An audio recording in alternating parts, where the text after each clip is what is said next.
जो जानवर हैं ये मौसमी हालात की वजह से ऊंच नीच होती रहती है। सबसे बड़ी बात है सब्र, जो सब्र का फल मीठा होता है और अल्लाह ताला बरकत डालता है। अभी दूध की मिकदार एक मिसाल है, एक महीने में कम भी हो गई तो अगले माह में ज़्यादा भी हो सकती है। तो इस वजह से दिल नहीं छोड़ना चाहिए और इस हिसाब से जानवर भी नहीं बेच देने चाहिए कि अब दूध की मिकदार कम हो गई है तो हम बेच दें, हमें प्रॉफिट नहीं आ रहा। सब्र सबसे बेहतर है, सब्र के बाद अल्लाह ताला फिर सब्र का फल भी देता है और नज़ारे भी हो जाते हैं। तो क्या बात है, अल्लाह की बड़ी करमनवाज़ी होती है। अस्सलाम वालेकुम। वालेकुम अस्सलाम। सर अपना नाम और अपना डेरे का जो है थोड़ा सा तारुफ कराइएगा। मेरा नाम अब्बास गुमन, रसीमवाल मेरा गांव है, ज़िला नारवाल का मैं रहने वाला हूँ जी। सर अपना तजुर्बा बताइएगा, कितनी देर से भैंसें पाल रहे हैं?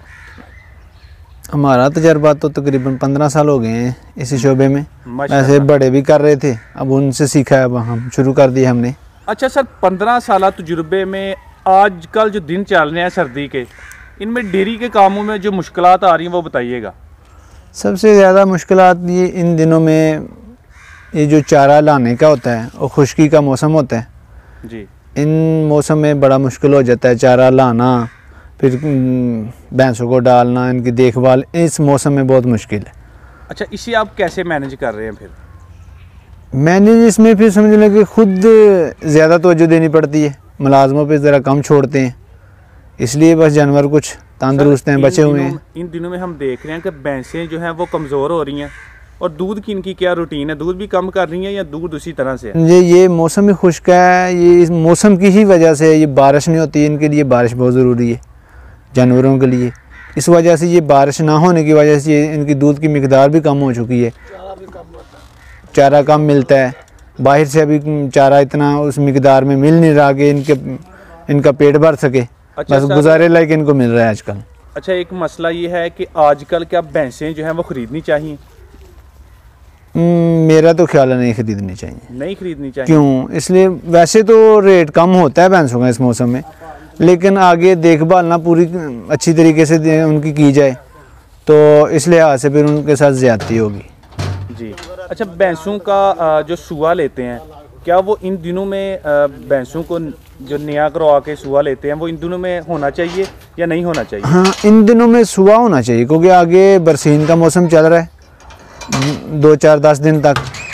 इस मौसम में भैंसें सुबह अपना मुकम्मल कर चुकी हों या नया सुबह दे रही हों वो ठीक है, दूध ठीक देंगी, दूध फिर आने वाले मौसम में ठीक हो जाएगा। अच्छा, वनडे की मिकदार बताएं कि वंडा पिछले हिसाब से डाल रहे हैं इनको या थोड़ा वनडे में भी आपने कमी की है? नहीं, वंडा हम उसी हिसाब से डाल रहे हैं, लेकिन ये मौसम की वजह से सिर्फ कम हो चुकी हैं, इनकी दूध की मिकदार कम हुई। वैसे वंडा उसी रूटीन में चल रहा है, चारा थोड़ा सा कम हुआ है क्योंकि इतना सब्ज़ इनको चारा मिल नहीं रहा, इसकी वजह से। अच्छा सर जी, बताइएगा कि आपके पास इस वक्त कितनी भैंसें हैं?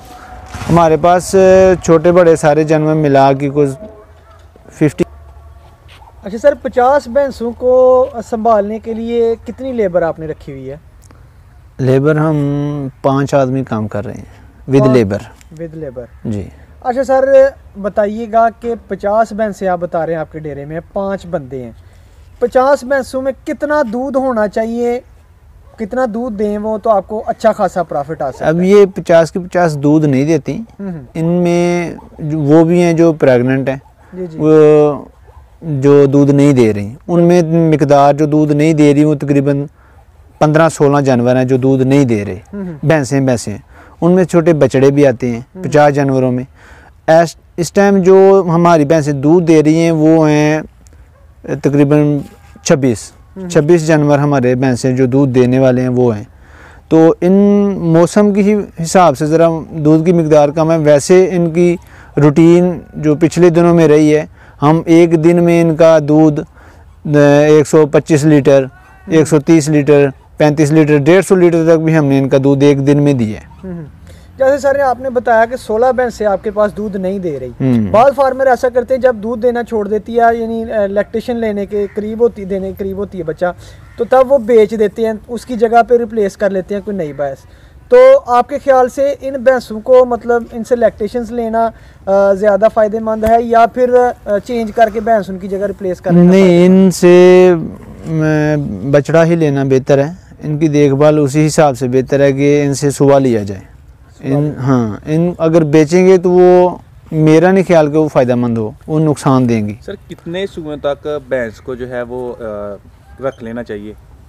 मेरे हिसाब से 5 सुबह तक वो भैंस जो है ना अच्छी मिकदार में दूध देगी। सर नस्लों के हवाले से इल्म है कोई आपको कि इसकी कितनी नस्लें और कौन सी उनमें से बेहतर है? हमारे नस्लों के हिसाब से जो नीली रावी की भैंस है वो सबसे बेस्ट है। सर नीली रावी तकरीबन हम जिस फार्मर के पास भी गए हैं वो यही कहते हैं कि हमारे पास नीली रावी है। नीली रावी की कोई ख़ास बातें, कोई ख़ास निशानियां बता दें। नीली रावी की पहचान जो हमें बड़ों ने थोड़ी बहुत बताई है, वो उसकी भी चमड़ी बहुत पतली होती है और वो सींग उसके ज़रा कुंडे होते हैं, उस हिसाब से बस पूंछ जो वो भी ज़रा पतली रखती है। बस यही हमें जो निशानियाँ थोड़ी बहुत बताई हैं वही हमें पता है, इसी तजर्बे से हम दे के ले आते हैं। अच्छा, आगे किस्मत अपनी होती है वो क्या करती हैं। नीली रावी जो है वो एक मखसूस एरिया है जी, आपको पता है, जब इन्वायरमेंट चेंज किया जाता है जानवर पे तो वो असरअंदाज होता है।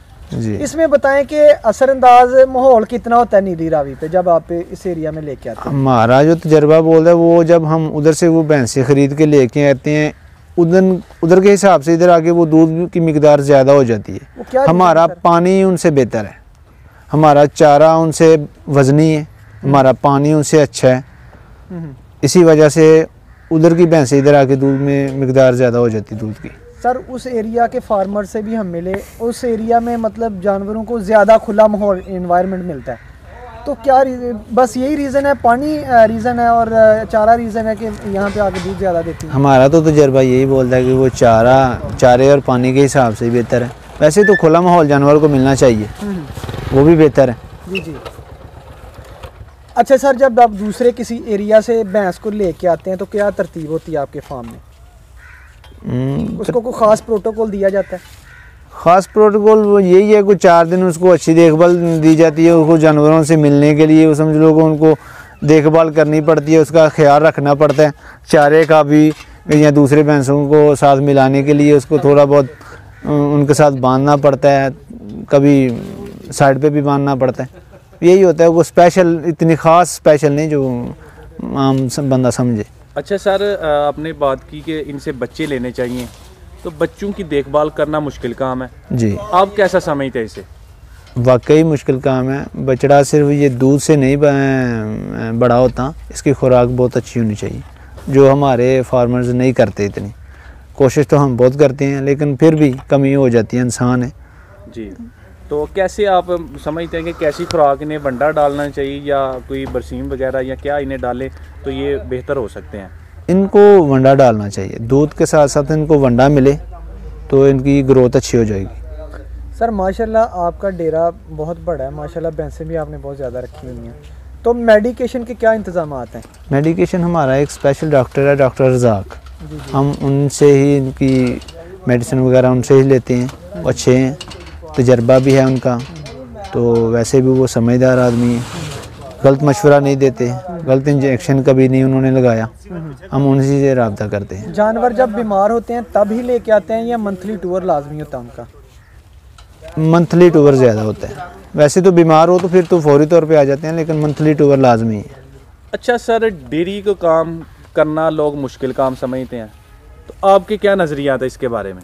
जी वाकई ये मुश्किल काम है, लेकिन इसको जो समझता है या जो कर सकता है वही इसको हाथ डाले, वरना ना ये काम बहुत वाकई बहुत मुश्किल है।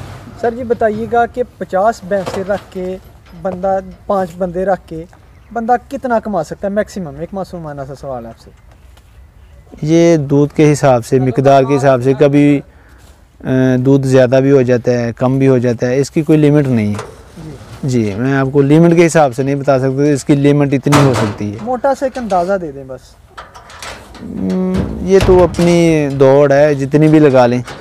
और वो कहते हैं ना सियाने कि जितना गुड़ पाओ उतना ही मीठा, ये वही का हिसाब है इसका।